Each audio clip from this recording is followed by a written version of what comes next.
Chapter 7. Necropolis. The doctor walked down the colorful corridors of pewter space, quietly interfacing with puffs of data as they fluttered by.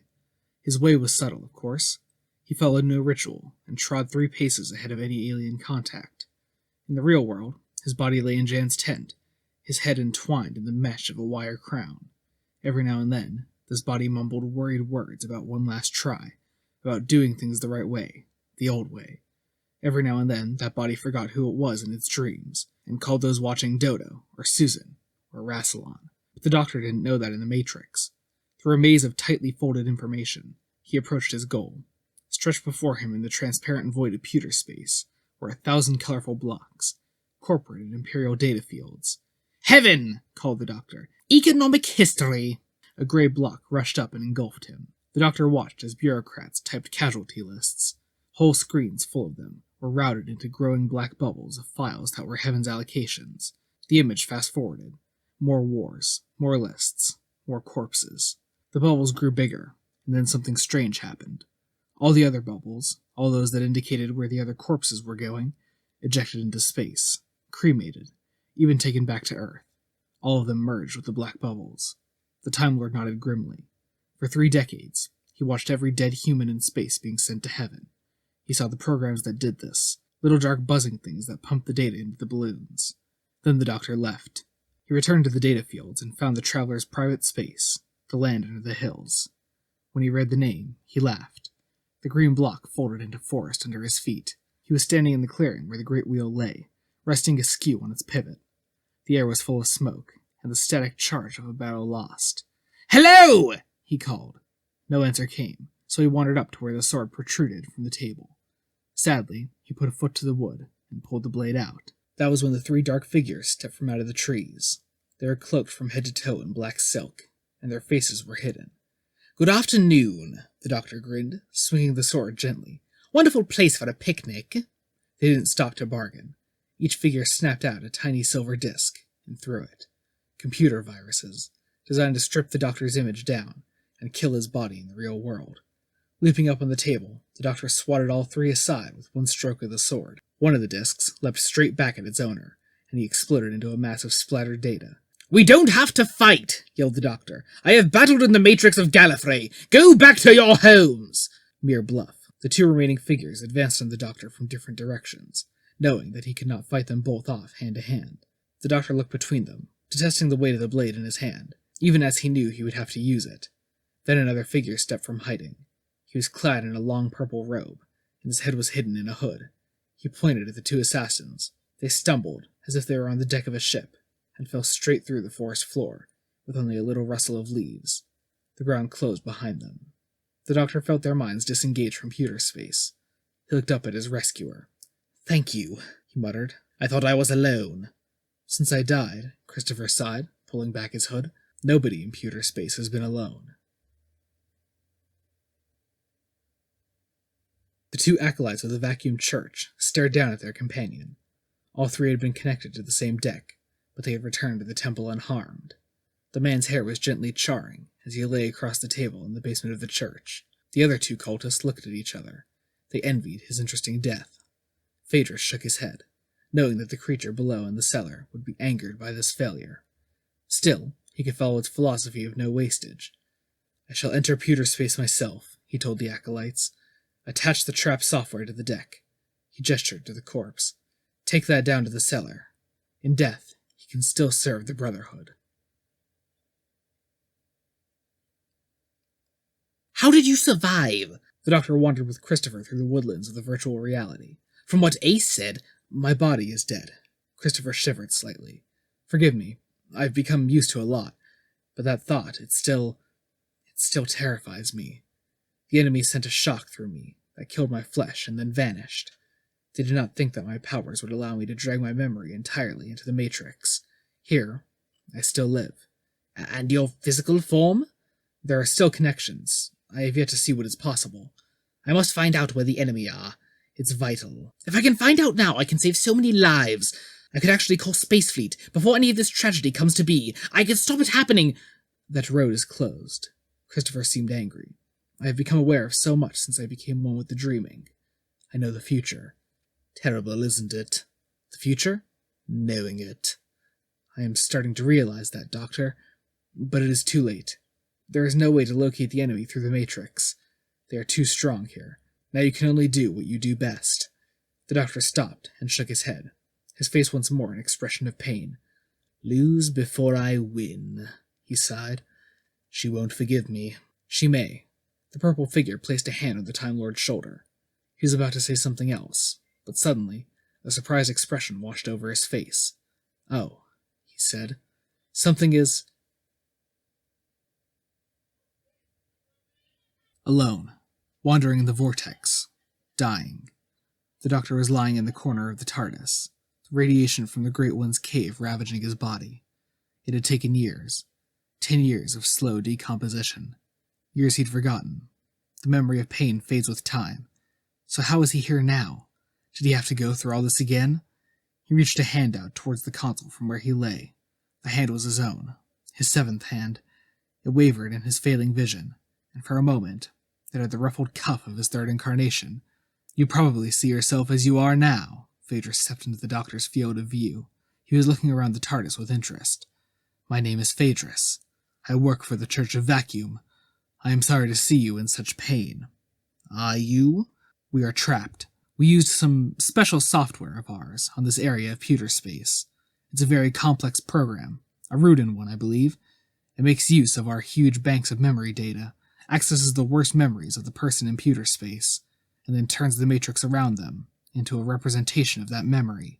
I'd be done for too if it wasn't for my rescue line. Phaedrus gestured at the golden cord that lay by his feet. Why? The question was a dry croak. My church doesn't want you on heaven. I don't want to give my reasons for that. I'm sure you've made guesses of your own. How? A mind scan was covertly taken of you at your second trial. That scan found its way into the possession of a rather compromised Time Lord. He must have read it before dying at the hands of my masters, and his mind was absorbed into their consciousness. Any corpse, any living mind that falls to them, they know all it knows. I have an offer to make you. The doctor raised an eyebrow slightly. It took all his strength to make the effort. Phaedrus looked down at him with compassion. Die, he said gently. Simply die. The alternative is to be stranded here for 10 years of your time. You will slowly rot away, as you did before.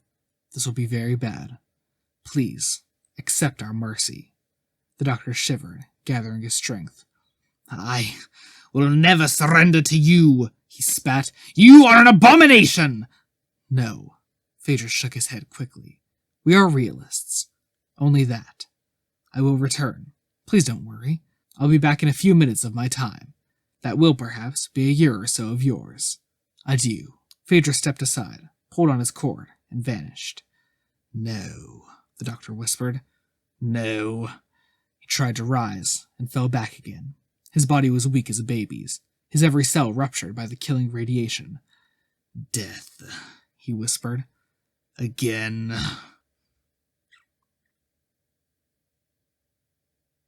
Ace popped her head around the flap of Jan's tent suspiciously. She'd seen the TARDIS standing by the bonfire and run straight in. She thought they'd been talking about her, behind her back. That was way scary. What she saw when she entered was worse. The doctor lay against some pillows, his head propped up. Around his brow was fastened the wired crown of a pewter space terminal. He was deathly white, and his breathing came in slow, fitful gasps. Jan, Rosha, and Moira stood over him, their faces desperate. Jan put an arm around Ace. What's he doing? She asked, fearfully. He wanted to go in. I told him it was dangerous now. He's in a bad way. Rosha looked up, her glance registering Ace for a moment, then darting away. We don't dare pull off the crown. It could result in severe brain damage. Ace threw off her jacket. Get me a terminal. No! Jan pulled her to face him. He's dying. I don't want you to... Ace carefully took his hands off her. If he's fighting something he can't handle, if he's surrounded by enemies, then I have to be there. Always. That's the deal. What, so he won't die alone? Yeah. Ace nodded. If it comes to that, so get me a terminal. The doctor had crawled across the TARDIS control room floor, leaving a trail of blood from a sore that had developed in his leg. The ship was in flight, the column slowly rising and falling. All those years ago. It had taken a decade. The TARDIS had brought him home in the end, of course, but it had taken so many years. Bad memories, Memories they'd got from some dead Time Lord. Memories stolen from Gallifrey. Bad memories given to him like a plague. He was trying to reach the console. Trying to reach the big red lever that would open the doors. If the doors opened in flight, the emergency system would cut in. If that happened, then, if he could somehow hold on as the air exploded out into the vortex, the ship would make an emergency landing. Somewhere. If the conditions outside were life-supporting, then maybe the Doctor could crawl to find help. If he found help, he could organize resistance, put together a fighting force, win. He didn't stop to think that this was all illusion, that his tormentors would just throw him back into his memories. His hand shook an inch from the console. The muscles in his wrist were cramped. He stretched, and he felt his strength failing. And then a hand took his and pulled him upright. Ace stood inside the console room, supporting the Doctor in her arms. "Johnny Piper's back!" she grinned. "No!" the Doctor whispered, spitting blood. "Should have left me." "No chance. We're out of here." "Should have left me because..." It was a dark hallway. The wallpaper was purple. Distant television sounds came from downstairs. The two adventurers were standing, suddenly, in an ordinary suburban house. "Oh my God," Ace breathed. "Because the system's set to take intruders back to..." "Their worst time ever," Ace groaned. "Perivale in the 80s. They stepped carefully down the stairs, Ace helping the Doctor with each little drop. He was still weak, though his wounds had vanished. Ace guessed that the computer world was having trouble keeping up with all these little plot details. "My house," she told the Doctor. "But it's strange. Like that picture up there." On the stairwell hung a painting, an abstract mass of colors. "That's meant to be a little boy with a dog. Crap picture. Why is it so vague?" The Doctor sat down on the steps, and Ace sat with him. "Because this place is made from somebody else's memories. Somebody who hadn't ever stopped to really look at that picture. Our enemies have been active for millions of years. Their feelers are everywhere. Somebody you knew has been absorbed into their group mind. Who? I don't know. Is there any way out of this? I don't know. Don't keep saying that. It makes me nervous. The enemy control this place. But perhaps there are remnants of the Traveler's dreaming, hidden in this world. Perhaps we can use them to get out. I can't say too much. Our foes might be listening." "What will they do in Jan's tent? With our bodies? This isn't taking much real time. We've only been here seconds. Why do we always get into this stuff?"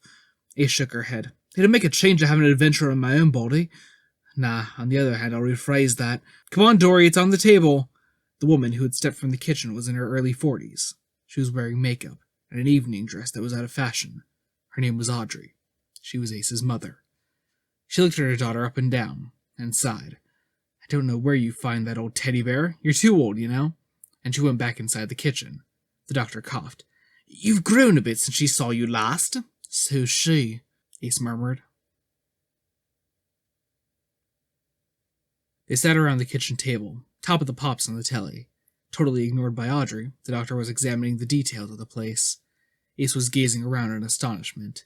The kitchen was an exact copy. Everything was perfect. She glanced up at her mum, realizing that she'd been hunched over the table, almost hiding. "So, how have you been?"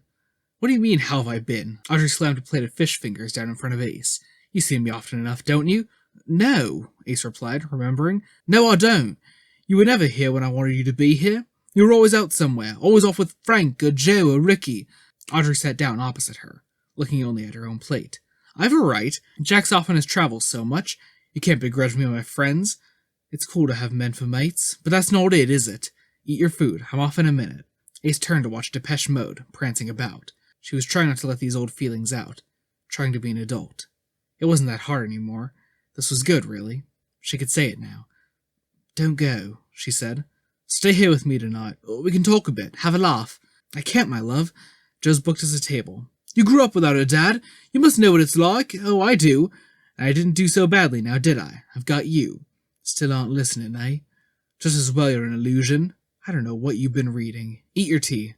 Ace found herself getting more into this by the second. All sorts of stuff was bubbling to the surface. It was like being hit across the head, meeting your mum in such a strange place, so suddenly. Easy questions, one that she never got to ask. "Why'd you give me that crap name, anyway? Don't swear." Mom always loved that movie, The Wizard of Oz. She said it took her away from all her miseries. Ace leaned forward excitedly. "I never knew that. That's all right. Grandma was really cool. You never met her. I did. You're always imagining things, you are. Always full of fantasies. You've got to learn to live in the real world. Ace smiled sadly. Yeah, right. Well, I'll be off then. Audrey stood up, putting her plate under the sink. You'll be all right, won't you? Aren't you going to ask how I did in school? I smashed a boy's head across the desk because I thought he made a face at me. I set fire to the curtains in the main hall. I put laxative in the head's tea. That's why they put a social worker on me, Audrey. Because you weren't there. I wish you'd call me Mum. Audrey took her coat from the peg and put it on. See you later. And she left. Ace sighed and buried her head in her hands on the table. Yeah, she whispered. Probably. There's always hope. The doctor had been sitting quietly, staring at his hands. He reached out and stroked the back of Ace's head. You don't have to go to school tomorrow. Neither do you. You've been thrown into this world, but you don't have to take part in it. But all the usual crap will happen, though. Police, my social worker, all that. If it did the first time, it will here. Not too different then, is it? I treated it like fantasy last time round. Only difference is my teddy bear. The doctor shook his head violently. You mustn't start accepting it, Ace. We must get back. There's a war to be won. Alien monsters to fight. Are they worse than the ones here, then? No. The doctor pulled her close and held her in his weakened arms. No, they never are. They stayed at the kitchen table for a long time, listening to the old clock ticking. Ace locked the door behind her and looked along the suburban crescent. Houses stretched along a curve of tarmac road. Cars were parked at intervals. The sky shone the orange-black of a London evening. The air was chilly, and the two adventurers' breath bloomed out in clouds. Somewhere, a dog was distantly barking. Perfect. The doctor turned slowly on his heel. I can't see any flaws, any holes in the pattern. Well, if we're here for a bit, then I might as well go and see some friends, eh? Ace swung open the gate, and the doctor followed her down the road. I can see why you so dislike this place. No architecture, no soul, no music, no money for any of that. Well, no, this place is really a bit rich. It's not Cardboard City, is it? But people just live... Oh, I don't know. Like they think they have to. Not a lot of anarchy about in the 80s. So, who are we going to see? Somebody who I've been thinking about a lot lately. When they got to Goldfinch Avenue, Ace leaned on the bell. Julian opened the door and grinned at her. He was clad in a typically extravagant shirt, and his hair... Ace sighed. Perfect. Hiya, Jules. She swallowed the ache that welled up in her, seeing him again. Coming down the park? Julian walked ahead of Ace and the doctor, whom he hadn't noticed. He spun around every now and then, walking backwards and laughing gossip. So I think Tim was, involved there, eh? I tried to mime it to him, sort of, she's with Anthony, but it didn't work. He just said, book or film, and I cracked up. Ace was smiling, looking at him, until she remembered the thump of soil on his coffin, and Jan, whom she wanted to see more than anybody else right now. Maybe walking and walking could get you out of this dream. Maybe you could walk to heaven from Perryvale. They had reached the park, down by the railway station, a large would-be cricket pitch where people walk their dogs. A low mist hung in the air, and a few kids were kicking a ball about down by a skip. Ace's lot used to hang around by the swings, or run around down narrow walkways between the factories. Jules wasn't really into all that. Ace had first met him at a pub, one day when she thought Midge was being too childish. He'd started talking to her without the slightest hesitation, and they got on ever since. Who you with now? She asked. Julian looked at her steadily for a minute. Last time I told you, you got all stupid and sulked. So, love, the answer's nobody special. Haven't seen you for a week, let's not spoil it. There's still lots to tell you. Do you remember that day out we had? Taking the old Allegra up to Lincolnshire? Of course I do. I still remember the lights of that place. All those men running about. Ace had a suspicion forming in her mind. I saw Mum tonight. Kel's surprise. She told me that she named me after Dorothy in The Wizard of Oz. Yeah, she told me that once, too. One of those nights when you brought me back for a coffee and she came in late. We sat around the kitchen table, and when you went to the loo, she asked me if I was going to marry you. The doctor was frowning, looking at Julian closely. Ask him about the picture, he muttered. You what? Why? Ask him!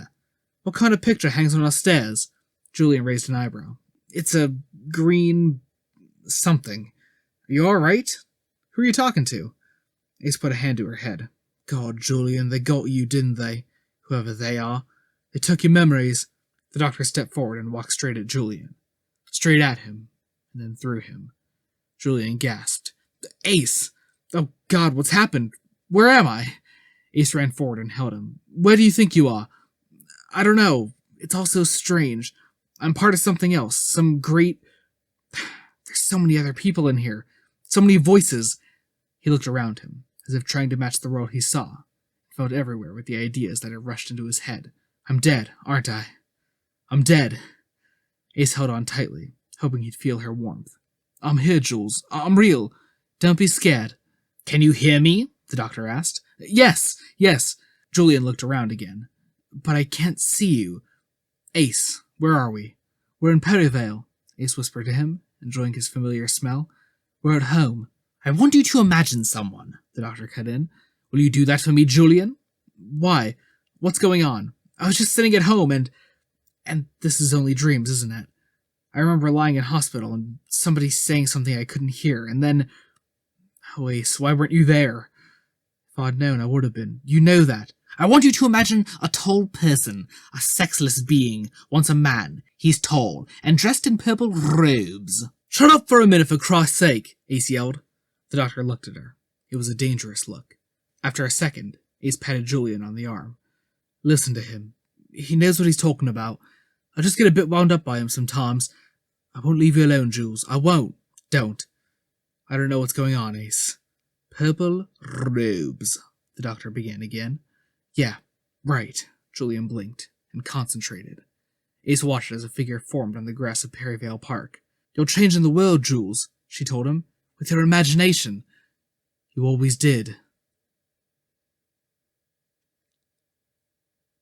The creature in the cellar of the temple thrashed in anger. Filaments sprayed out of its head. Phaedrus, it hissed. The priest hurried down the steps.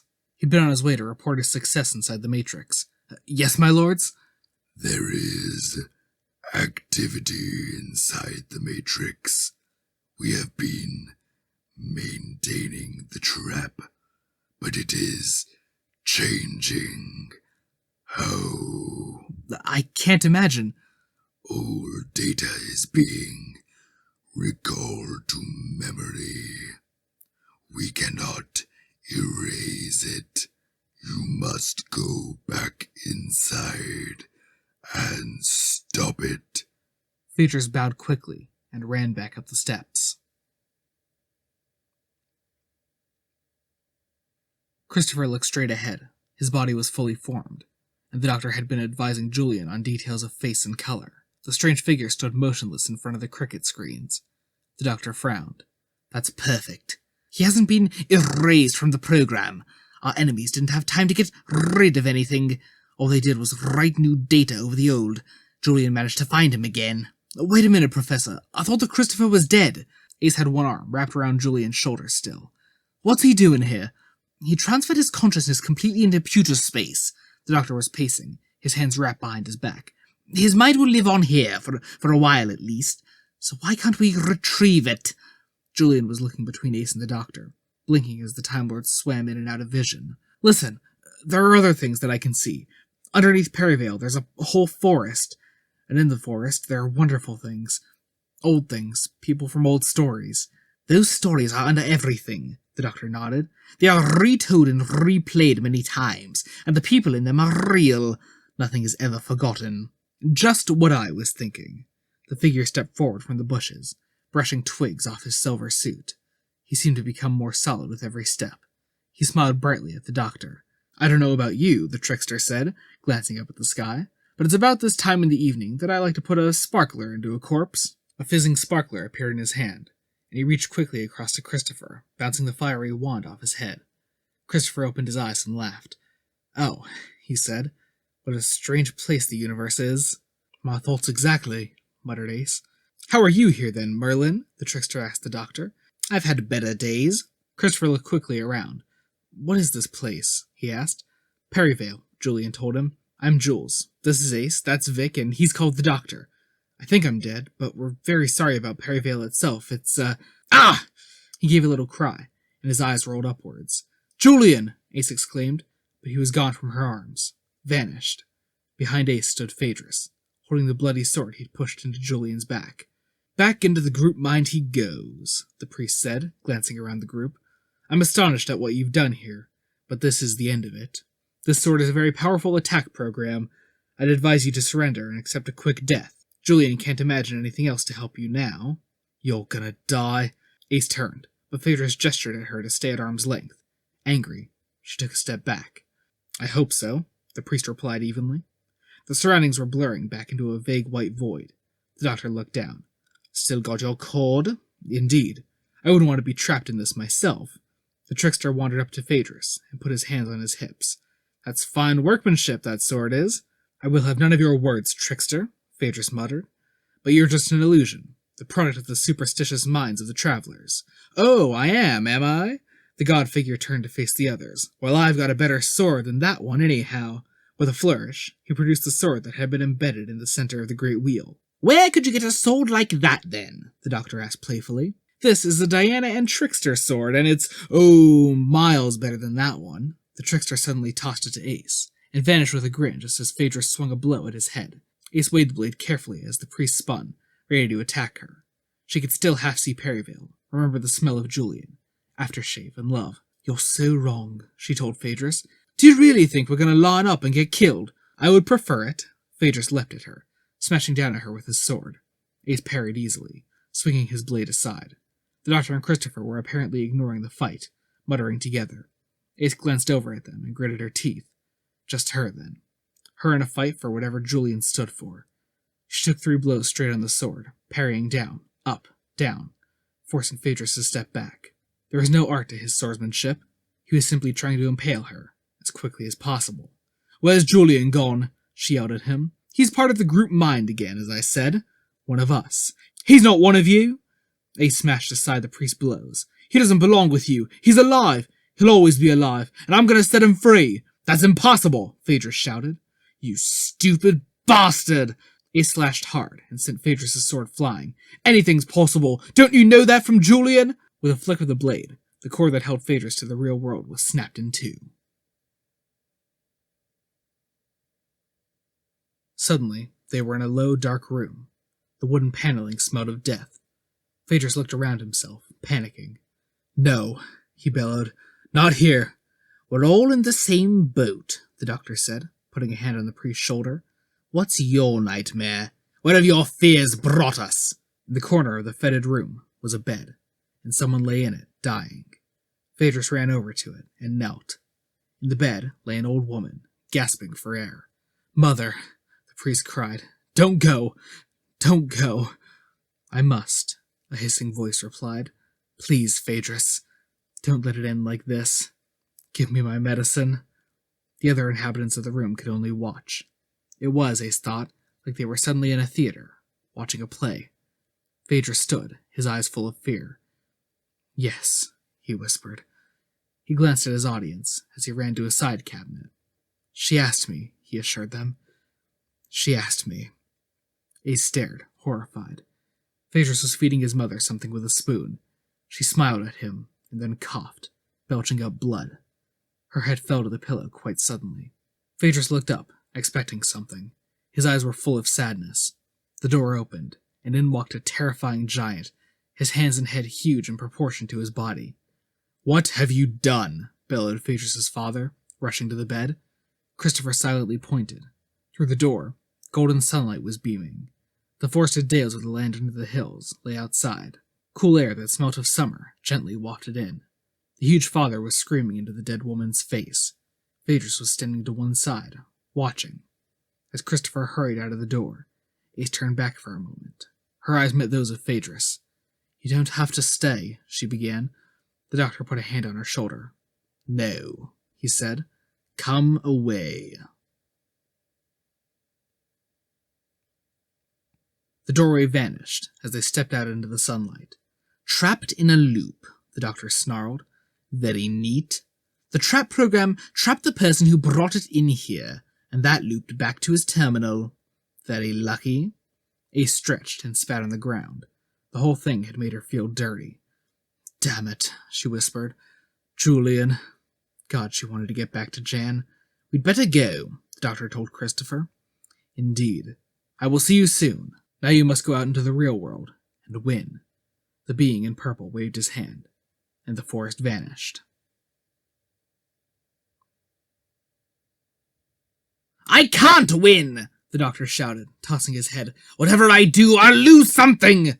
A gentle hand squeezed his, and a voice reassured him. "Gently. You're back in the real world." Rosha was bending over him. Beside her crouched Jan, gently massaging Ace's wrists. Rosha took the wire crown off the doctor and wiped his brow with a damp cloth. He blinked, and his eyes slowly focused. "We nearly lost you," Rosha told him. "Here, drink this." She placed a goblet to the doctor's lips. Gasping, the doctor drank. Ace woke a few seconds after the doctor. She grasped Jan's hand and held on, smiling at him. "I was so afraid," Jan whispered. "You're a real warrior, you are."